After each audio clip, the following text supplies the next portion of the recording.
It's Platt, and today we head to the Sierra Nevadas. That's next to Platt's Beer of the Week.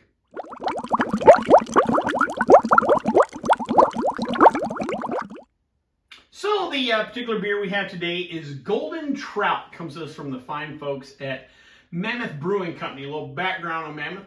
Mammoth was founded in 1995 by a gentleman named Sam Walker in the town of Mammoth Lake, California. Now, where's Mammoth Lake?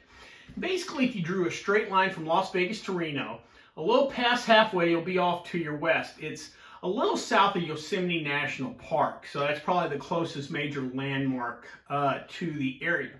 Mammoth Lake is the county seat of Mono County, the only incorporated town in the entire county. Actually nearby is Mono Lake, that is a home to an ancient dormant supervolcano. Now you don't have to worry, it's not going off anytime soon, but I found that fact fascinating. The city itself is at a little over 7,800 feet elevation, so you're heading that way, you might have to get acclimated first. They're up in the mountains, plenty of outdoor activities, hiking, biking, you name it. They're probably most known for their skiing. They get tons of powder every year. And because of that, they are home to several current and former Olympic athletes. Probably most notably is Chloe Kim, the snowboarder. I don't know if she's still active or not, but I do know that name. The brewery is located in the heart of the city, right on Main Street. Because of the city's elevation, the brewery is one of the quote-unquote highest, no marijuana joke intended, in the U.S. I think there's a couple breweries up around 8,000 feet. I'm not sure who's number one or not, but I know they are toward the top of that. In 2007, a gentleman named Sean Turner purchased the brewery, and he still owns and operates the brewery today. Now, inside they have their own restaurant. It's called Eatery, and they have kind of your standard pub fare, sandwiches, burgers, flatbread pizzas, tacos, but they do have food if you are hungry. Also, they have a tap room and outdoor beer garden. The cool thing about the outdoor beer garden is dog friendly, and we encourage that on the Platt Art channel. It's always kind of nice to take the good puppy dog while you go have a pint. The brewery itself has tons of events throughout the year. Summertime, they do a summer music series. Tuesday nights are trivia nights. They also have comedy nights. I believe they also have nights where you can, come have a pint or two and learn to paint. There's a banquet hall that you can rent out for whatever occasions. So plenty going on there. As far as the beer goes, you could take 6-packs and growlers to go. So if you're out west touring around the Sierra Nevadas and you're heading up to Yosemite, stop by and grab you some craft beer to go. Real quick, let's jump into their line of beers. I want to say they have like a dozen, 15 or so beers between full-timers and seasonal beers. Kind of decent selection, kind of covers most of the basics. First, let's talk about their Double Nut Brown Ale, 5.5% ABV. This beer has hints of chocolate, coffee, toffee. Sounds absolutely delicious. Now, don't let that name fool you, the Nut Brown Ale. I'm 99% sure there's no nuts in that thing. So if you have nut allergies or whatever, don't let that scare you off from the beer. That's just a terminology used. Next is their IPA 395, 8% ABV. This is an interesting IPA because it's made with desert sage and juniper. Now, off the top of my head, I can't think of another beer with juniper, so that sounds very interesting. Next is their Elderberry Sour, 7% ABV. Apparently, there's a strain of elderberries that grow exclusively in the Sierra Nevadas, and that's what they utilize. So they're locally sourcing elderberries, which is kind of cool. Lastly is their Peanut Butter Stout, 6.6% ABV. I think a little line in their description on the website kind of says it all. It just says packed full of peanut butter. That is the right answer. I'm definitely going to keep my eye out for that beer. Well, before we try this particular beer, though, let's check out the stats.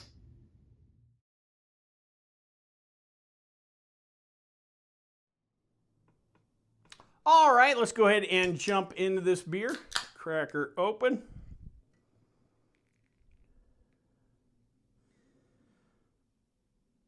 All righty there. Nice clear beer full of bubbles. About a finger width of really white foamy head. Let's go in the nose.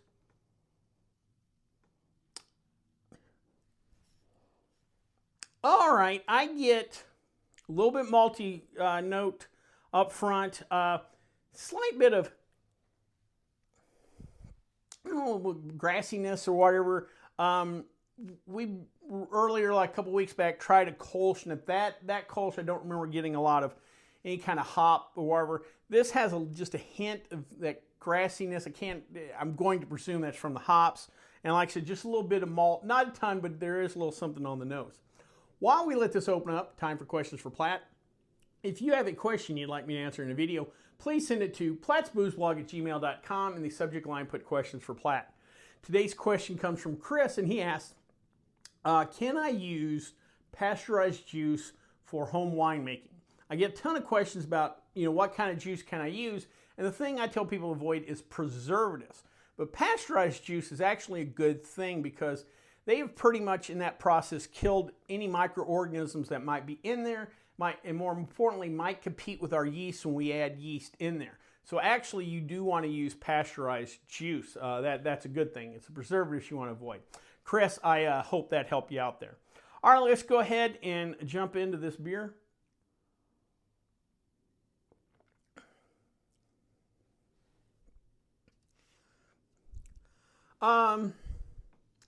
Nice little bit of malt sweetness there.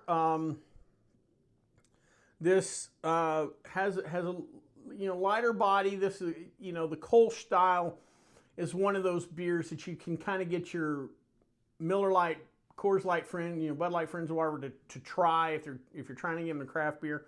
Kolsch is very approachable, and this is all malt though.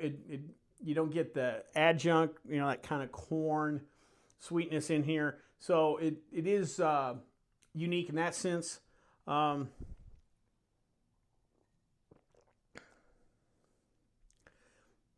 There's something slightly floral to it. I don't get the grassiness and the flavor. I got a little on the nose. This is now more a little floral in the flavor. Nice little sweetness. This is an easy drinking beer. We're at 5%, so it's still fairly crushable.